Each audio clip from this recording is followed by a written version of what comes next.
Thanks, Howie G, for co-hosting. Good evening, everyone. Wait a few moments.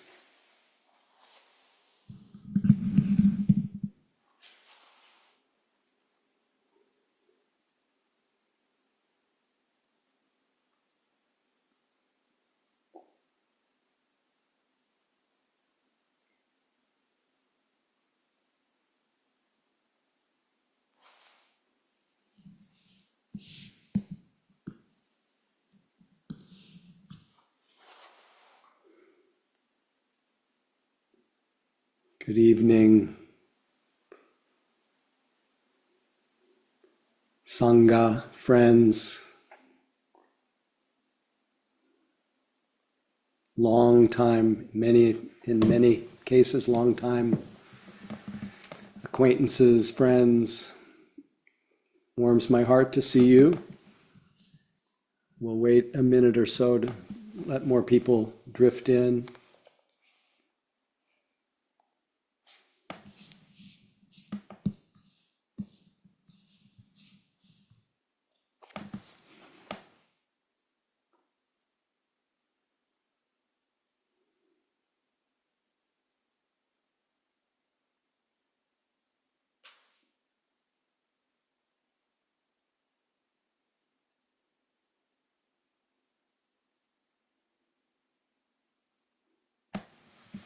Welcome to Mission Dharma Online.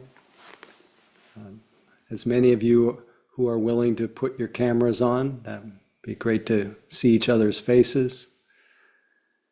And then at your leisure, feel free to unmute and say good evening to each other. Hello, everyone, from Regina. Hey, Maureen. I'm Katie. From Maryland. Hey, Laura. I'm Jane from Alameda. Hi, Jane. Good to see you. See Frank you. and Rhonda from San Francisco. Hi, Frank and Rhonda. David in Burlingame. Hey, David. Hello from Austin. Hello, Tech- Kate. Good to see you. Katie from San Francisco. Where was, I missed that one. Oh, Katie. Katie, there you are. Yep. Good to see you. Everybody, Keith from Berkeley. Hey, Keith. Welcome. Mary Dan, from Jennifer Santa Barbara. Dan and Mary, simultaneously. Glad to see you both. the other Howie from San Francisco. OAG, fearless leader tonight. Did you say careless? Fearless. Oh, Fearless. okay. And highly unlikely to be careless. Noemi. Hello, Noemi. Is she? Hi, I'm Saki from San Francisco. Hello, Saki. Good to see you. Nina from Carmel. Hi, Nina. Like you and Dan have the light on you tonight. You're being featured at Mission Dharma. I'm just teasing. Anyway, glad to see all of you. Anne Marie, I'm glad you're with us. Really happy that you're with us.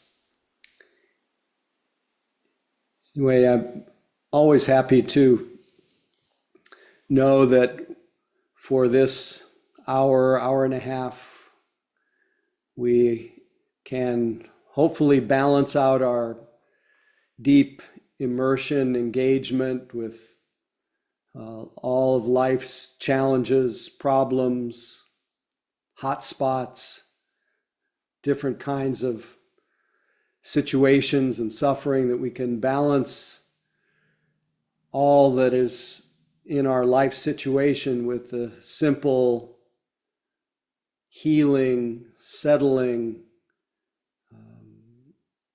process of coming back to our bodies, to the elements, just the earth, the fire, the air, the water.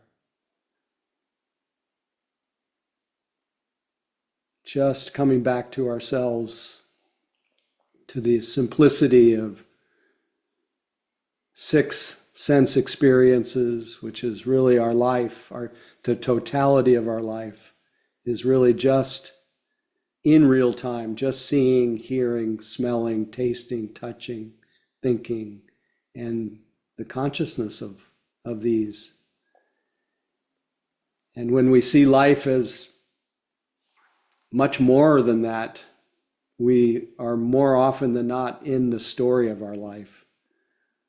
And the story of our life is often one that is stressful, focused on memory and plans.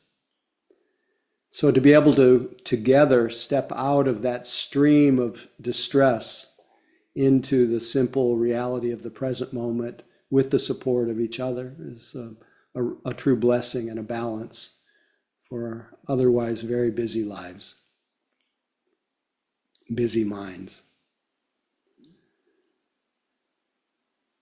And there's just no doubt that being able to sustain this elemental experience, this simple experience of the present moment, to be able to sustain it depends on the support that we offer each other. Nobody does this very well alone. We do it alone together.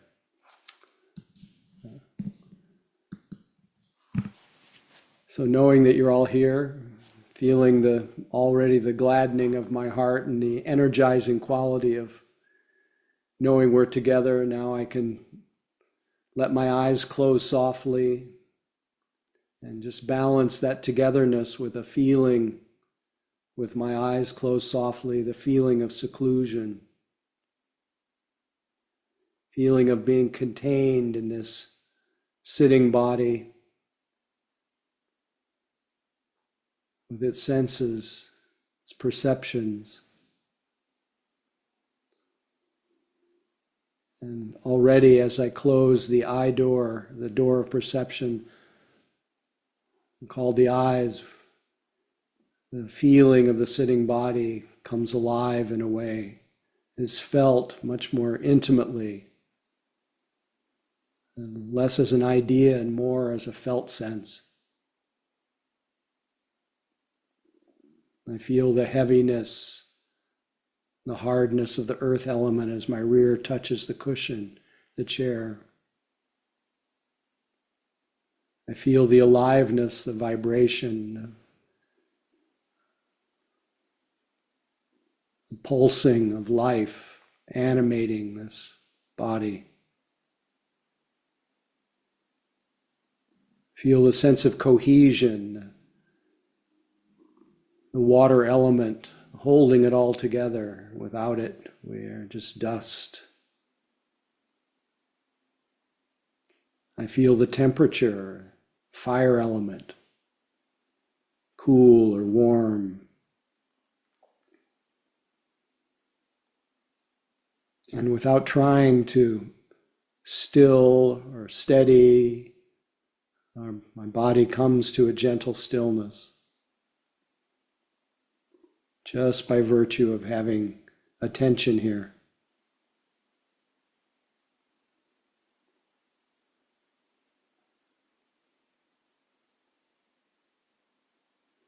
And as the gentle stillness of the sitting body is more obvious, so are the little movements that the body makes when it breathes. The body breath, this very selfless process that goes on all by itself.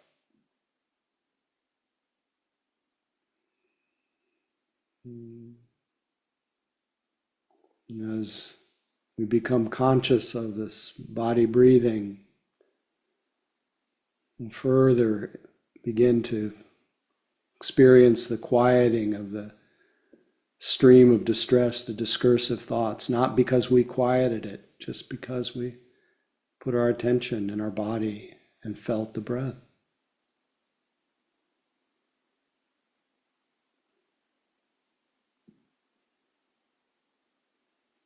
We cultivate mindfulness directed to the body and breath.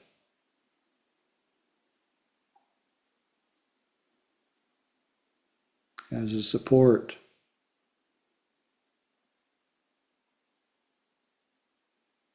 For this return to the simple reality that there are only 6 sense experiences, that our life is actually quite simple.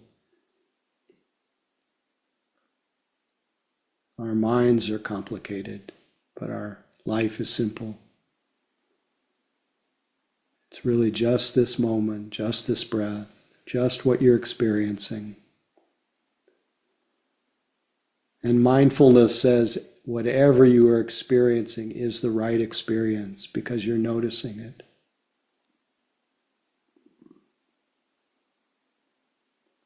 Mindfulness says there's no need to be happy or unhappy about the presently arising experience.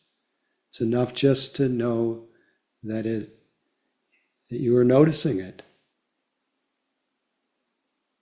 Just this moment, just this breath or sound or mood or other sensation or thought.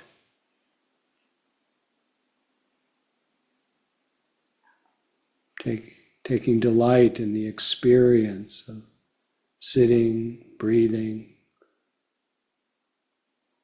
simple mindful attention.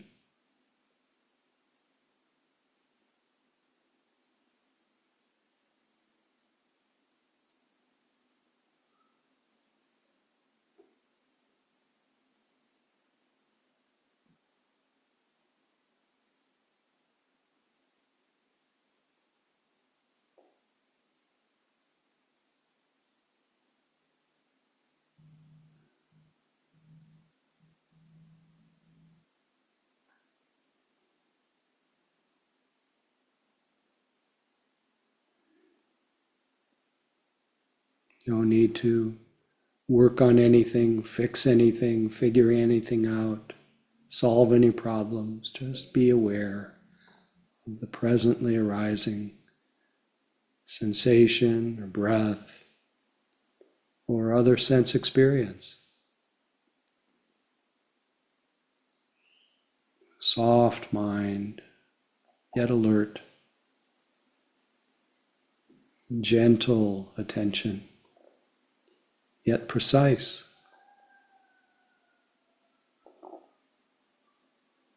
Intimately feeling the texture of this breath, this body.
No need to try to make anything happen. This is just greed in the mind and will create tension. No need to resist anything, keep anything away. This will also create tension. Simply let ourselves be aware, which is our natural state. Use an aspect of our awareness, our capacity to just gather our attention into our bodies, our breath.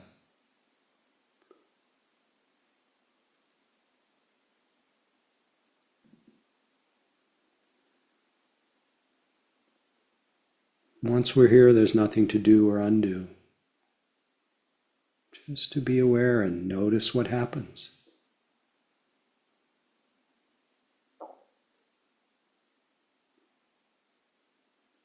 Inevitably, mindfulness may not be continuous, and we'll find that we've been lost in thought, drifting, fantasizing, daydreaming. But then mindfulness reasserts itself. We come back online, wake up to where we are. At that moment, we simply relax and appreciate that re-arising awareness and let our attention settle back into our bodies. And feel whatever aspect of the breath is occurring, the in-breath or the out-breath.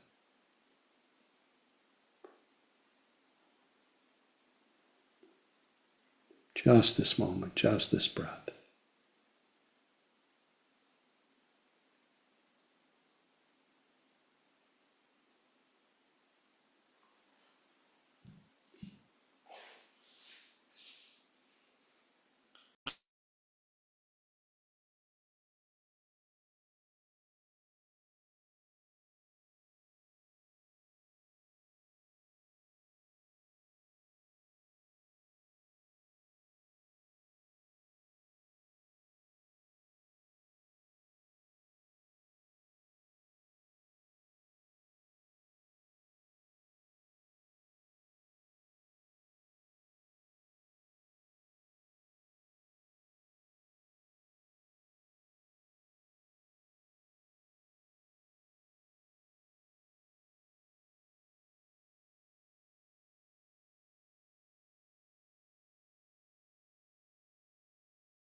No matter how many times or for however long you realize you've been lost in thought, each time you recognize it as a moment of mindful attention re-arising.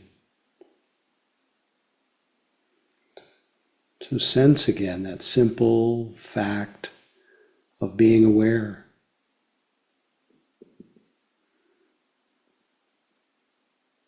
And to support the continuity of being aware, we anchor our attention in our body, which is here, now. And we make nothing more of the wholesome fact that we are now aware. And then make ourselves available to all the sense experience, body, breath, sound, moods, thoughts, images, smells and tastes. Everything welcome in the light of awareness. Everything equal. Just this moment.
For me, that sitting seemed very quick, but maybe for some of you it felt interminably long.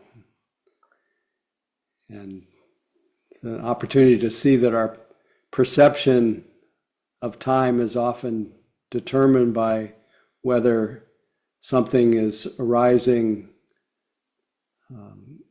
predominantly with an association of either pleasant or unpleasant. And when it's unpleasant, a minute feels like eternity. When it's pleasant, an hour feels like a minute. So that's not original. That Einstein highlighted that in his teachings and seems very true. Anyway, pleasure to sit with you. Lots of things bubbling up that I thought we would explore a little tonight. But before we do that, I'd love to hear what's happening with you. What was it like in your secluded world of meditation, being supported by each other? Any questions come up about your practice? Any comments, descriptions, topics? Did any topics emerge? And as always, an encouragement to feel free to share whatever's up with you, because it will likely be of some use or some benefit to someone else. So anything anybody would like to describe or ask, feel free to use the raised hand function. Pretty sure. Well, for some reason, I think as a host, I don't have the same options anymore.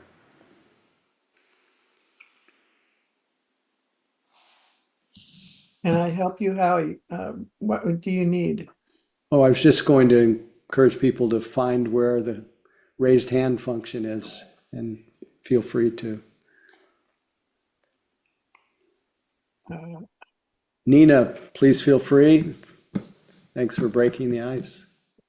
Thank you, Howie. Got a lot of weird lighting for me today. Thank you so much. It's okay. You look angelic with the halo around you. It's All good things then. I so appreciate that. That was really medicinal for me and kind of an interesting experiment.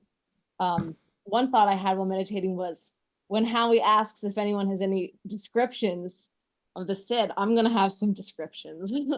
So that was a thought I had. But essentially, what was going on with me that really informed my practice was like today and yesterday, not to be dramatic, but I felt a little bit like a walking trauma response, like kind of just a series of events. I felt like the way things were, just the quality of my state of being from like 5 years ago, from like 2019, had just been opened and I hadn't been able to close it back up. And it's been really interesting to just sit in that because I have felt so flooded by that and sort of hijacked by that. And so to just be still and see what that was actually made of was really interesting, to see that this overwhelm was really comprised of just these different factors, these sort of dramatic thoughts that would come about, or these actual sensations in my body in various places when it felt at some times that like I felt like I was going to burn up a little, or it felt like nausea, or like I was going to be sick, or like bouts of panic or whatever. And then seeing that even those were, labels or stories. And really what I was noticing was the urge to get it out in some way, which is not necessarily bad, but like the urge to cry or the urge to tell someone about it and talk about it, which can be very wholesome things, but to just do something different and just be still and be still with like where that was and how that felt to want to get that out was really interesting. And noticing a state that strong that had so much power over me like begin to liberate itself was fascinating. I was kind of testing my window of tolerance and I don't think I exceeded it. I think I like challenged it sort of approach. Yay.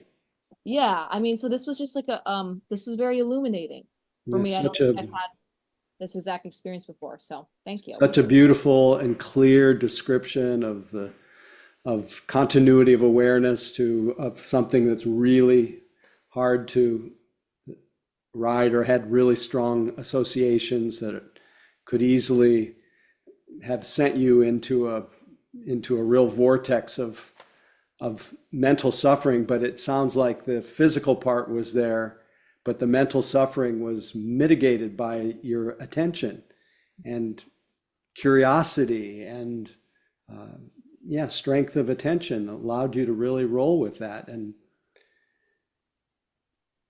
good on you. That's fantastic, and highly recommend for everyone to learn how to actually ride those intense waves and know when you may need to tell somebody, or when you need to discharge, or when you need to move your attention to something you can accommodate more easily.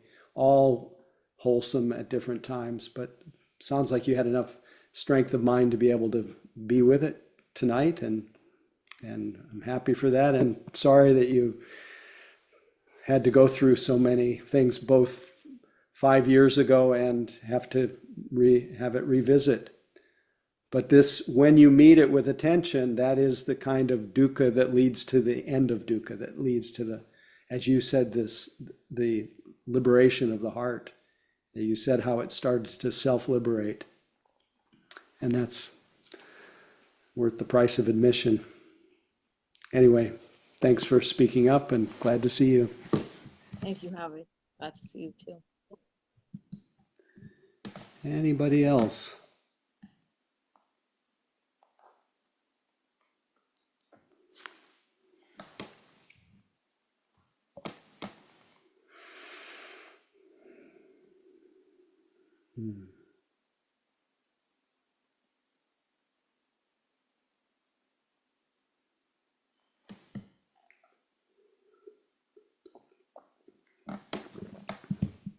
David, please feel free. Yeah, I'm get a couple of sort of Substack columns from people I know, other writers, and there's one that I received a couple of days ago that's really been I don't know, illuminating, and the title of it was called "Do Something Wrong," and the gist of it was, you know, this person, I don't think he's a meditator. I haven't talked to him in many years, but you know, he just said how much, you know, in the creative realm, but just in life, that, you know, we sort of have to have the right, whatever it is, the right car, the right house, the right partner, you know, all of these things, the right job, and how liberating it is to sort of intentionally do something wrong, and not, I don't as in sort of bad or harmful, but just to kind of break the mold. And but I kind of like the terminology that he used, because it's sort of so counter to the way we're conditioned. So I don't know, just thought I would kind of share that. I just like the way he framed it. So Great. Yeah, well, you reminded me of the Bo Lozoff, great teacher, person who started the prison ashram project, worked in 700 prisons or whatever. But the way he framed it is, we are really bound up in keeping up with the Joneses. But he says it's time that we realize that the Joneses are not happy. Anyway, that's just an aside. Yeah, I think it's great to pay attention to our own version of attachment to views and opinions, and how we're conditioned, and what we think is we're supposed to do, or supposed to have, or supposed to be, and that's just conditioning. And the beautiful thing is we can actually recognize being at the effect of that. And that's yeah. one of the beauties of being aware, is we can become self-aware enough to step out of that stream of conditioning, that belief system, and say, yeah, I want to be free more than I want to be just like everybody else. Yeah, So, because Ram Dass had a saying like that. Do you want to be right or do you want to be free? I think that was something like that. yeah, this is all about liberation. It's not about fitting in. Mary, please feel free. Great to see you, David. Hi. I wanted to share something in regards to what this gentleman just said. Is I do abstract painting, and I have several teachers and things like that. I've painted my whole life, but that's what I do now. And there's kind of a little bit of a process that I've found that people go through with that. That's very much a pattern where you start with kind of a initial, very juicy, fresh energy. And then you kind of like what you did, and then you become attached to it and you don't want to mess it up.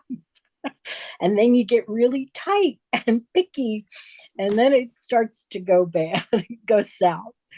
And one of the teachers, and it's really interesting because he'll demo it too, is at that point, he says, this was great at the start, but now I'm getting, too attached and it's not going well.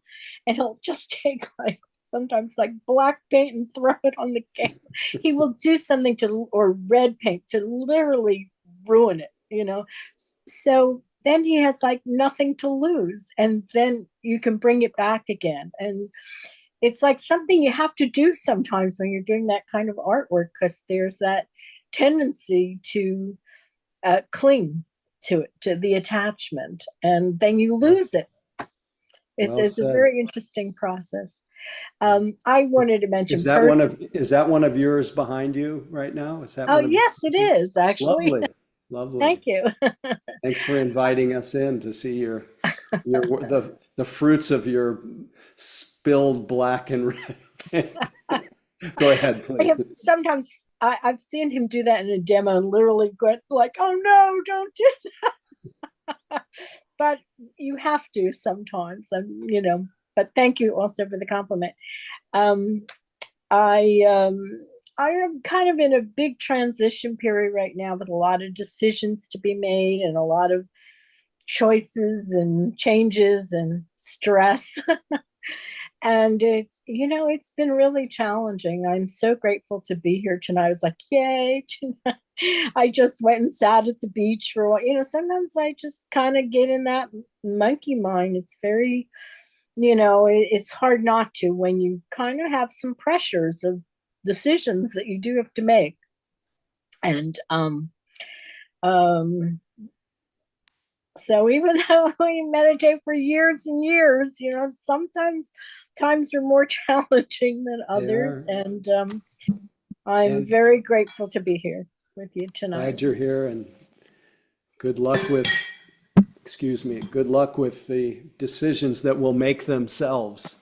Yeah. And that usually benefit by moments at the beach or moments of being quiet, so that the moments of being aware, because that's where wisdom tends to show up. Just like I think tonight's little quote that came with the newsletter was, if awareness is present, wisdom is present. So once we make that shift from being just caught up to noticing, and we just nurture that a little bit, and that's often when we go to the beach, it tends to empty our mind a little bit, and allows us to be aware, and allows wisdom to come forth. And then we don't have to figure anything out. It's just right there.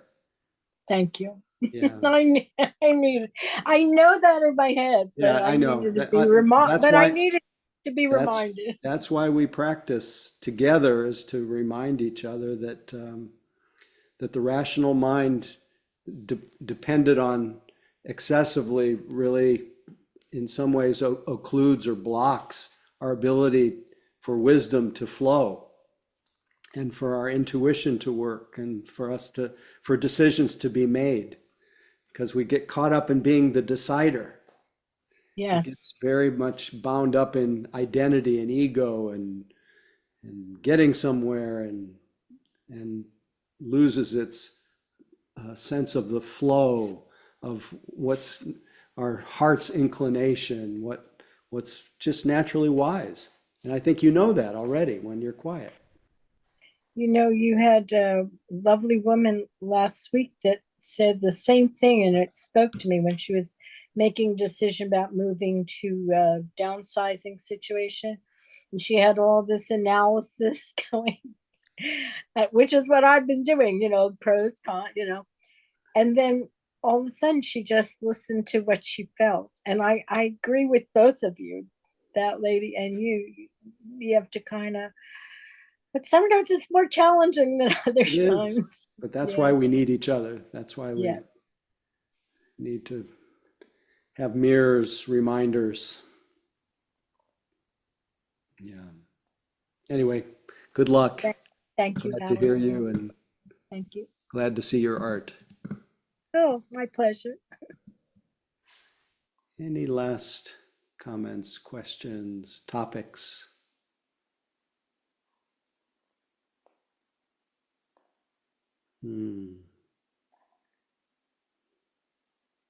Well, let's just let the dust settle for a moment then.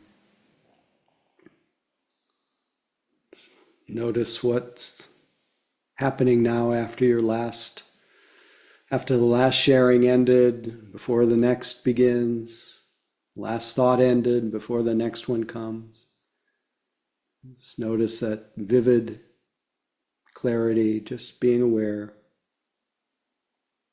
Not really with anything particular to see, just aware of being aware.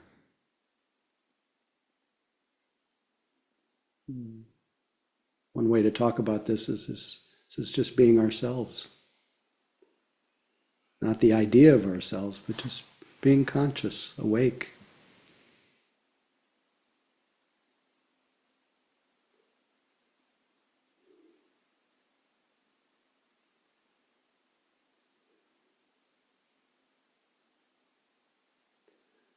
And the teachings are so elaborate in a way, simple, but it's so elaborate, but they all come down to this vital point that U Tejaniya was saying in that passage, if awareness is present, wisdom is present. It all comes down to being aware.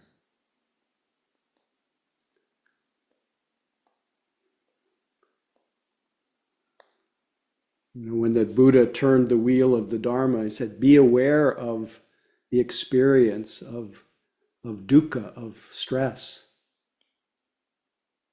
in your life. That if you're born, this is what you have.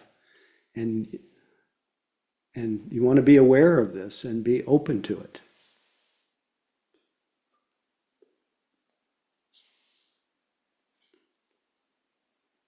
Well, that was the first noble truth.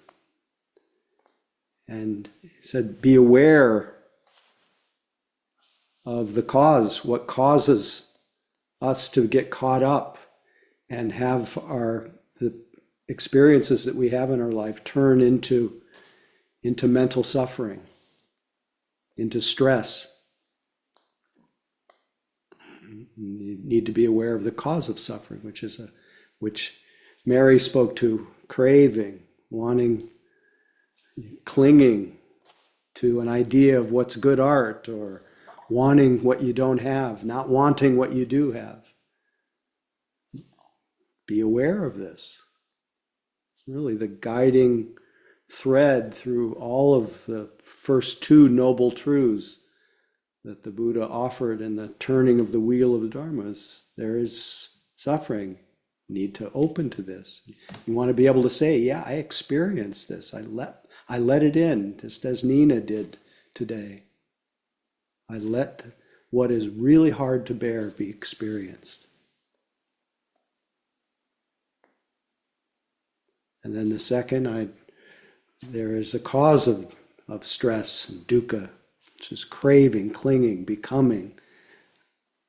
And of course, there was a little extra instruction, all still requiring awareness. And with that second truth, the Buddha's instruction was, this must be released or abandoned. You have to let go of the causes of stress. But that intuitively happens. If awareness is present, wisdom is present, naturally we let go. Naturally we start to breathe if we notice that we're holding our breath. Nobody has to tell us. So again, the thread running through is being aware. And the third noble truth that we need to be aware of is that there is a cessation of stress. There is freedom. And we have to be able to know that. And Nina described it. There was a kind of liberation. Didn't make all those things go away, but the relationship to it had so shifted from being aware continuously to that, what up until now was a real trauma vortex, a real source of overwhelm, became something, at least I can't really put words in your mouth, Nina, but became more workable and liberating. And the Buddha's extra little instruction about that is, this must be realized. This must be. We must be able to know for ourselves with confidence that there is a cessation of the stress around these very painful things, and everything else as well. And then the next thing that awareness runs through is the fourth noble truth, that there is a path that allows us to, experience more thoroughly and in a more liberating way the first three truths. And that's the Noble Eightfold Path. And what the thread that runs through that is awareness of our actions. Right speech, right livelihood, right action. And through mindfulness running through, awareness present in our actions, naturally we start inclining toward non-harming, toward being aware of actions of body, speech, and mind that cause harm. And nobody has to tell you to stop doing it. We feel the pain of it. We feel the effects of having told some untruth or harmed somebody with our speech or taken something that isn't ours. We feel it because mindfulness or awareness is running through our commitment to the purification of our actions, which is the first part of the path of awakening, the foundation for being able to go into the next part of the Noble Eightfold Path, which is the purification of mind, as the attention to our body, attention to moment experience, attention to our energy to the extent, and our efforts to the extent that it becomes balanced and not too tight, not too spaced out or loose, but continually refining and balancing our energy and our concentration and our mindfulness, so that there's real balance, poise. And if we develop the purification of mind, which is also not only developing a mind and body that are in harmony and steady and balanced, and an energy system that's steady and balanced, but also begin to see our mind objects.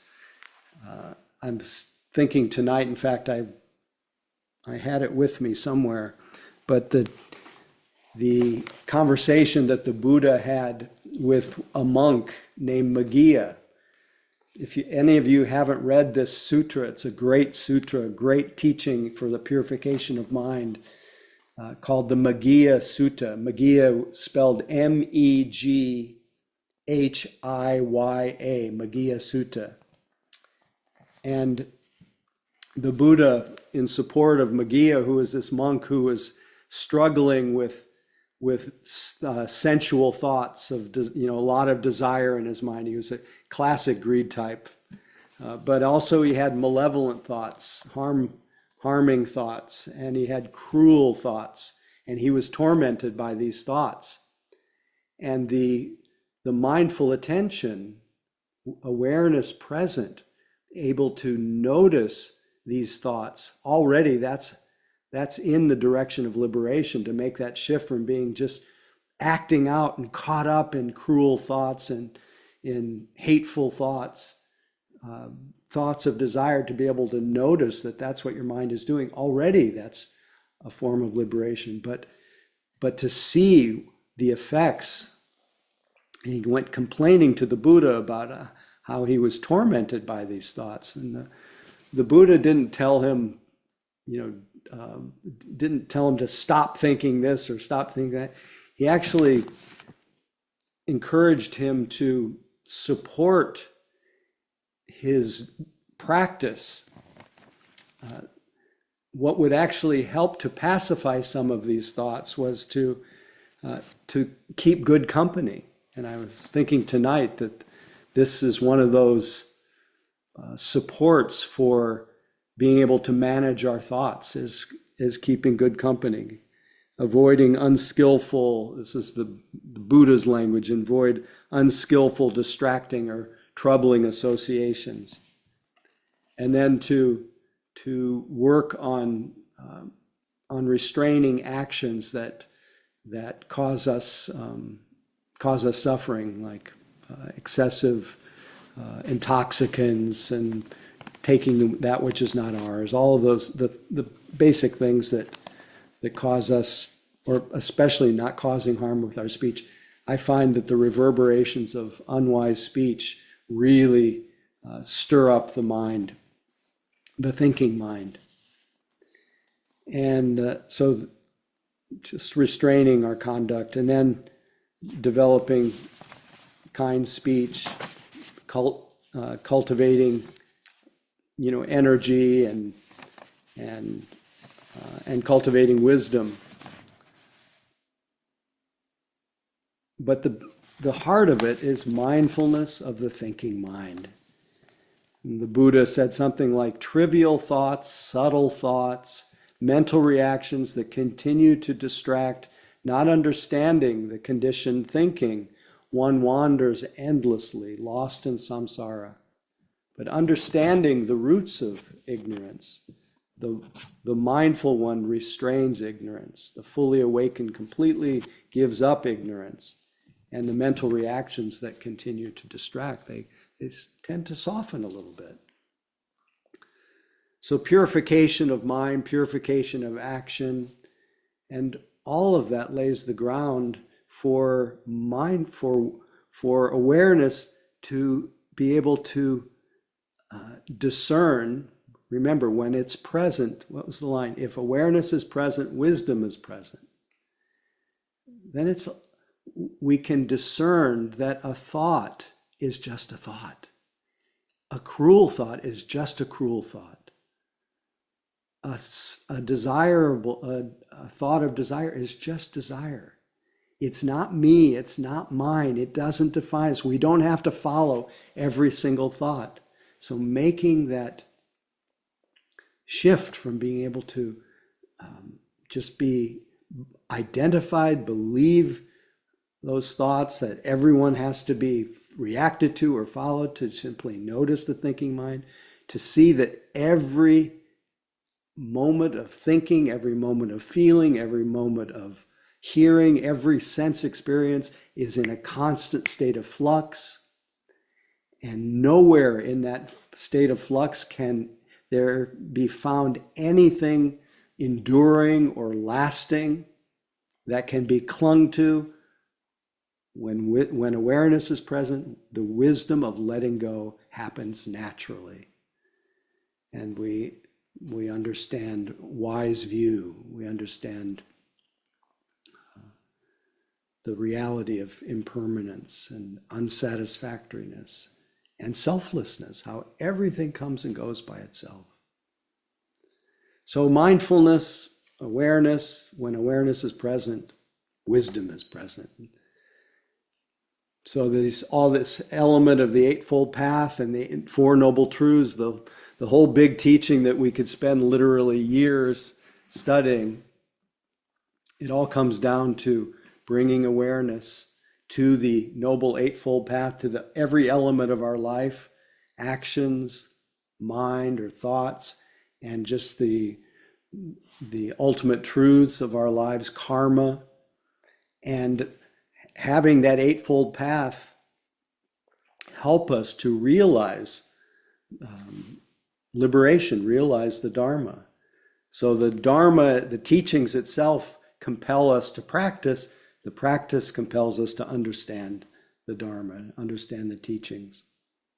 And it all comes down to moment awareness, which inevitably brings wisdom.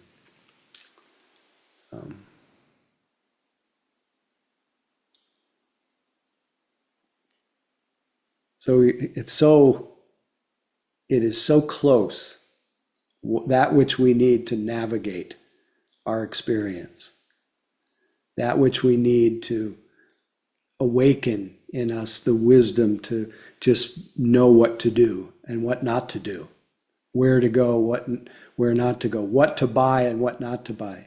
The wisdom lies in just the simple fact of being aware. And it's so close.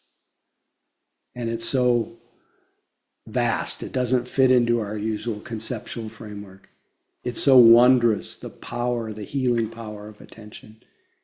And maybe the biggest fault for all of us is why we don't see it is it's actually easy. We just have to remember. And that's why we have Sangha to remind us. That's why there's the Buddha, that wakefulness that lives in us, that liberated heart. There's the Dharma, the teachings, and there's the Sangha, and the Sangha is equal. Without it, we just wander into our own little preoccupation, busy trying to always trying to be like everybody else. And waking up allows us to just splash our own red, black paint and make a mess and then become liberated. Because then our dukkha, our things that are hard, become the springboard to nirvana. They become the cause of our awakening. I was really thinking about this a lot today. Just this morning, I do a morning constitutional. I take a long walk, and that last stretch of the walk, because I have to climb a hill to get home. The last stretch of the walk is a little bit painful every day. But that kind of pain and just staying with it, being with it, that's the kind of pain that leads to less pain. That's a very innocuous example. But if I just stay with it and I'm aware of it, I see that it has benefits. And the same is true if we can just bring our attention to places in our life that are sticky, that are painful. Just feel them. Don't have to do something about them. Undo them, fix them, figure anything out. Just have to show up. And then there's a magic in awareness. I know I repeat this often, but in a thread running through the suttas is not just the word sati, which is the word for mindfulness in Pali, but the word sati is often accompanied with the word panya or panya, which is wisdom. So you hear these two together, sati panya, that inherent in attention is wisdom, just as Utejaniya was saying. If awareness is present, wisdom is present. So how far do we have to travel to be aware? How much time does it take? Our mind will tell us it takes time. What takes time is not your real medicine. It may be for learning a skill, or learning how to communicate with people and get along and fill up your 401k. But to be free, you don't need to lift out of this moment to find it. It's the very consciousness through which you're perceiving. This simple fact, what Suzuki Roshi calls the ultimate fact, that you are aware here. It's the highest wisdom. But don't believe me.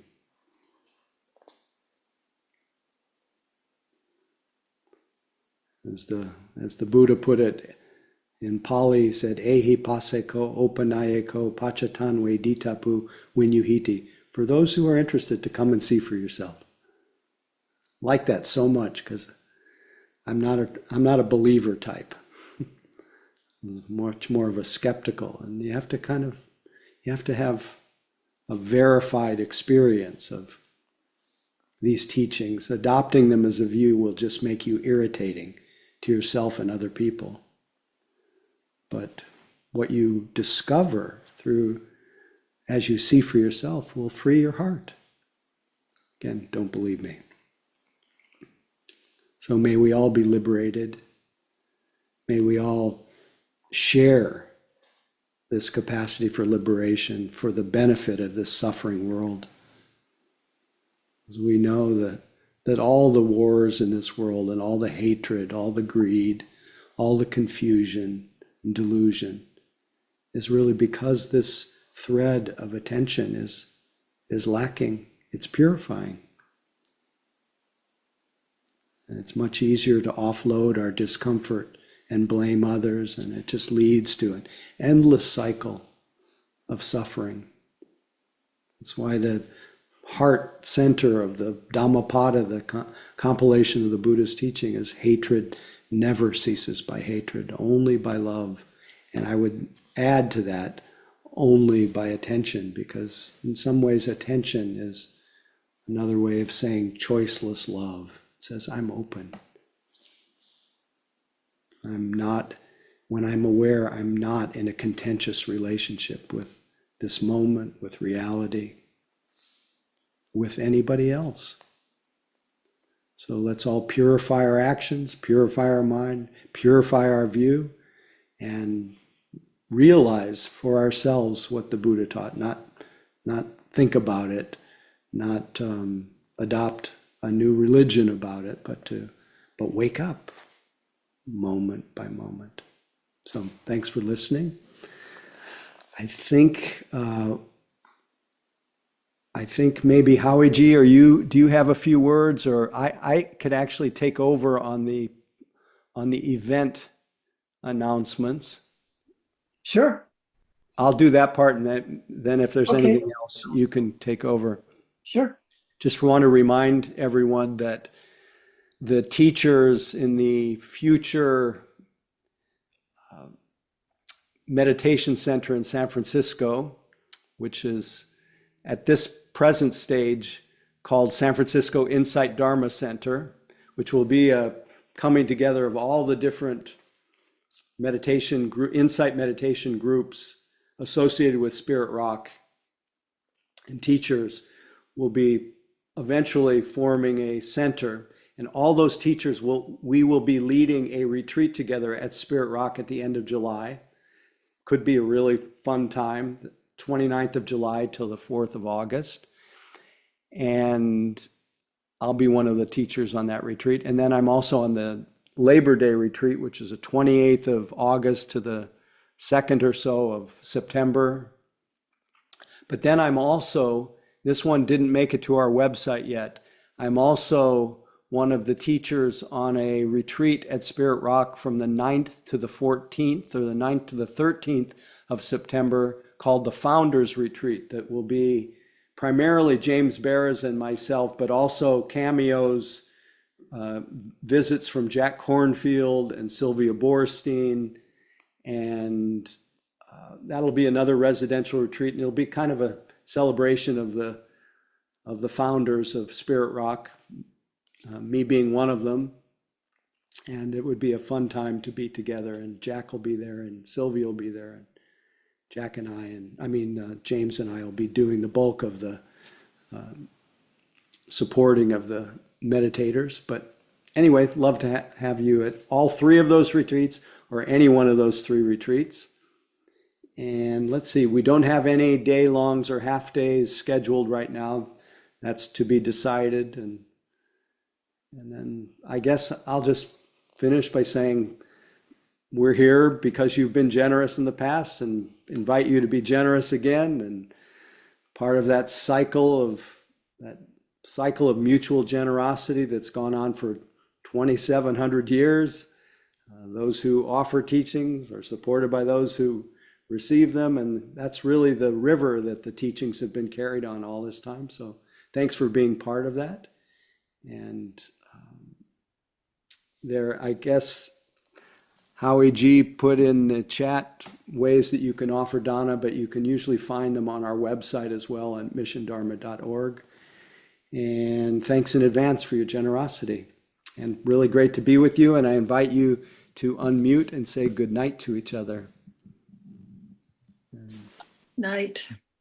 Thank you. Night. Good night, Howard. Good night. Good night, everyone. I, Great Good to night. be Thank you, Howard. Good night, everyone. Great travels, Good night, everybody. Gudars. Thank you. Oh, Dharma is cheering you on, Gudars. Gudars is Thank you, going Howie. later on. thank you, Howie. Thank you, Been a while. everyone. Pleasure. Thank you, Howie. Good night, Pleasure. everyone. Good night, everybody. Sweet Good night. dreams. Good night, Noemi. Good night. Good night, everybody. Good night, Mark. Who said Good that? night, Maureen. Good night, Mary. Good night. Thank Good you, night, Howie. Howie G. Thank you for co-hosting. And Mark, thanks for being our anchor, our root. Oh, is that what I am? You are. I've been called a lot of things, but anchor and root have never been one of them. You so. are an anchor and root for this Sangha. I appreciate your ongoing presence. Thank you. Thank you.